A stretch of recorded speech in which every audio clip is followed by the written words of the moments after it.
அன்னைக்கே நான் கிளம்பி போனேன். இந்த வெக்கம் கெட்டவ வேற எவன் குழந்தையோ வயித்துல சுமந்துகிட்டு என்ன கல்யாணம் பண்ணிக்கிட்டா. இவ்வளவு விஷயம் நடந்திருக்கு, கொஞ்சம் கூட கூச்சமே இல்லாம நிக்கிற பாரு. உன் குழந்தைக்கு எப்படி ஏன் இனிஷியலை கொடுப்பேன்னு நினைக்கிற? கௌதம் பேசினதை கேட்டு எனக்கு ரொம்ப வேதனையா இருந்துச்சு. அந்த வேதனையே மெல்ல மெல்ல கோபமாச்சு. சின்ன வயசுல இருந்தே இந்த மாதிரி பேச்சுக்களை கேட்டு பழகி இருந்தாலும் எனக்கு பிறக்க போற குழந்தைய பத்தி அப்படி கேக்குறத என்னால தாங்க முடியல. யாரோ ஏன் குழந்தைய பத்தி வாய்க்கு வந்த மாதிரி பேசினா நான் ஏன் கேட்கணும்? எனக்கு இந்த கல்யாணத்துல நம்பிக்கை இல்ல. ஏய் மாப்ள, கல்கிக்கு உடம்பு சரியில்லை, நீங்க பேசுறத பெருசா எடுத்துக்காதீங்க. மாப்ள, பிறக்க போற குழந்தை உங்களுக்கு இடைஞ்சலா இருந்தா அந்த குழந்தை பிறந்த உடனேயே நிரந்தரமா கல்கி கிட்ட இருந்து பிரிச்சிடுறேன். பாரு, என் அப்பா எனக்கு சப்போர்ட் பண்றாருன்னு நினைச்சேன். நான் உன்னை நேசிக்கிற மாதிரியே என் அப்பாவும் என்ன நேசிப்பாருன்னு நம்பினேன். ஆனா அவர் இந்த கௌதமுக்கு தான் சப்போர்ட் பண்றாரு.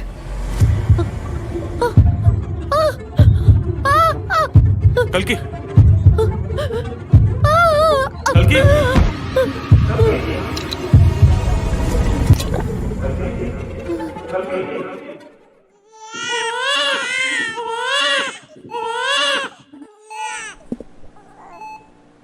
கல்கி, உங்களுக்கு ட்வின்ஸ் பிறந்திருக்கு. ஒரு ஆண் குழந்தை, ஒரு பெண் குழந்தை.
அவனால என்னோட இன்னொரு குழந்தைக்கு ஏதாவது பிரச்சனை வருமோன்னு நான் ரொம்ப பயந்தேன்.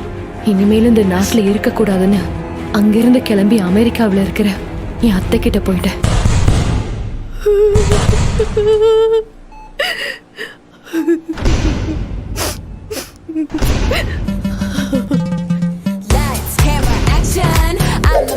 Attraction, post it up to get the reaction. In this life of a social media star, everybody knows who you are. They say I'm goals, yeah, I raise that bar. I'm a beauty guru, I've come so far.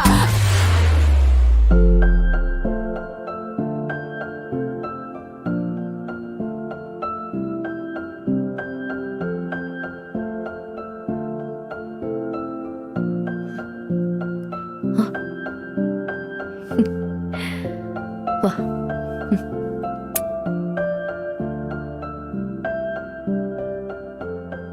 Thanks. இங்க பாரு மயூரி, எவ்வளவு நாளைக்கு நடந்தது நினைச்சு கவலைப்பட்டுட்டு இருப்ப நீ? எல்லாத்துக்கும் அழுறதுக்கு நீ என்ன பழைய கல்கியா? அமெரிக்கால நீ one of the top most neuro surgeon doctor Mayuri. அது மட்டும் இல்லாம உன்னை நம்பி நிறைய பேஷண்ட்ஸ் இருக்காங்க. உனக்காகவும் உன் குழந்தைக்காகவும் நீ பாஸ்ட் கடந்து வந்துதான் ஆகணும் மயூரி. நீங்க சொல்றது எல்லாமே சரிதான் அத்தை. ஆனா என்கிட்ட எல்லாமே இருக்கு. என்னோட அந்த குழந்தைய தவிர அதை என்கிட்ட இருந்து பிரிச்சவங்க அந்த குழந்தைய என்ன பண்ணாங்கன்னு நினைக்கிறப்பதான் எனக்கு ரொம்ப பதட்டமா இருக்குது.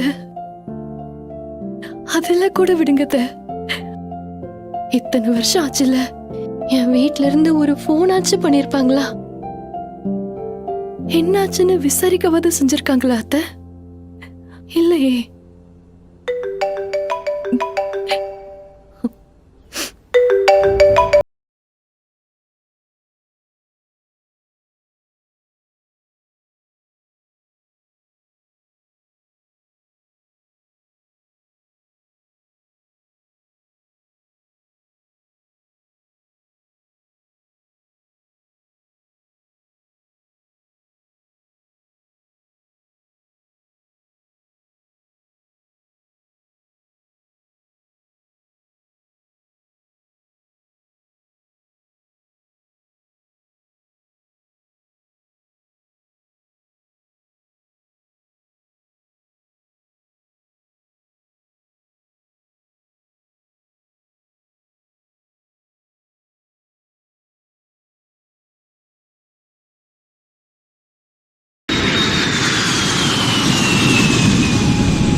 ஹலோ கல்கி உன்னை பிக்கப் பண்ண கௌதம் வருவான்.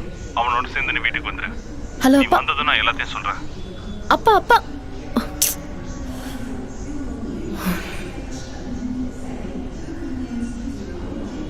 பா, சென்னையிலேயே இவ்வளோ அழகான ஒரு பொண்ணா? Excuse me. யாரை என் வாழ்க்கையில இருந்தே மறக்கணும்னு நினைக்கிறேனோ அவன் என் முன்னாடி வந்து நிக்கிறான். இவனை திரும்ப பார்க்குற வாய்ப்பு கிடைச்சா செருப்பால அடிக்கணும்னு நினைச்சிட்டு இருந்தேன். ஆனா இப்போ என் மக ரக்ஷிதா முன்னாடி எந்த டிராமாவும் போட வேண்டாம் நினைக்கிறேன். நீங்க சென்னைக்கு முத தடவையா வரீங்கன்னு நினைக்கிறேன். இதுக்கு முன்னால நான் உங்களை பார்த்ததே இல்லையே. நிஜமாவே இவனுக்கு என்ன அடையாளம் தெரியலையா? நீங்க என் கூட வரீங்களா? நான் ட்ராப் பண்றேன். டாக்ஸி ஏய், டாக்ஸி எல்லாம் எதுக்கு? என் கார்ல உங்களை நானே ட்ராப் பண்றேன். ஆமா, இவங்க யாரு? உங்க தங்கச்சியா? ஏய்,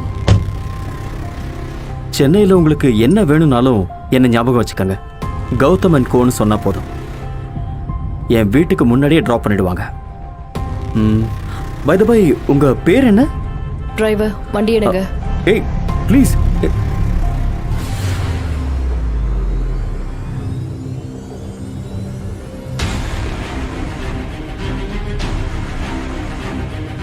கௌதம் வரல?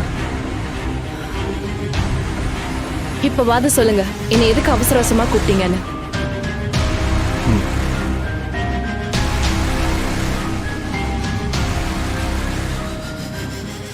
நீயும் கௌதமும் பிரிஞ்சு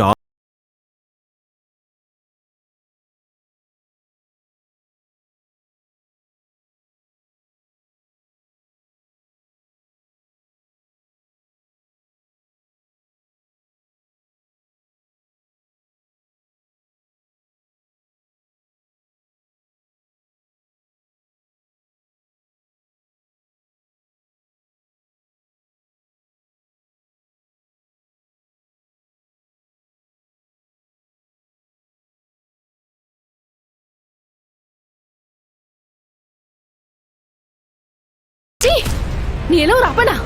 எப்படி நீங்க இதுல என்ன கையெழுத்து போட சொல்லி கேட்கலாம்? கௌதம் அப்பதான் இப்படி ஒரு கண்டிஷன்ஸ் எல்லாம் வைக்கிறாருன்னா நீங்க எப்படி எதுக்கு ஒத்துக்கலாம்?